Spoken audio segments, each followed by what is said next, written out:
நான் உனக்கு 3 வரங்கள் தரப்போகிறேன். 2ஆம் வரத்தை கேள். 2வது வரமா?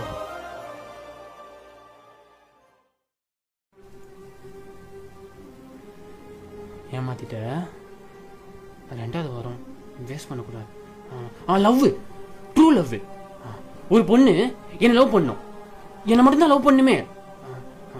இந்த ஏமாத்துறதுன்னு ஒண்ணு இருக்கு பாத்தியா, அப்படின்னா அவளுக்கு என்னன்னே தெரியக்கூடாது. அவ கனவுல கூட என்னை ஏமாத்தணும்னு நினைக்க கூடாது. அவ சாகுறதுக்கு என் கூடயே இருக்கணும், என்ன குழந்தை மாதிரி பாத்துக்கணும். ஏன் எனக்கு பஸ்டா அவ துடிக்கணும். அந்த மாதிரி ஒரு பொண்ணு கொடு. டேய் வந்து சாப்பிட்டு போடா. வரமா இருமா. காலைல இருந்து சாப்பிடாம இருக்கிய, வயிறு என்னத்துக்கு தான் ஆகுது? 3ஆம் வரத்தை கேள். என்ன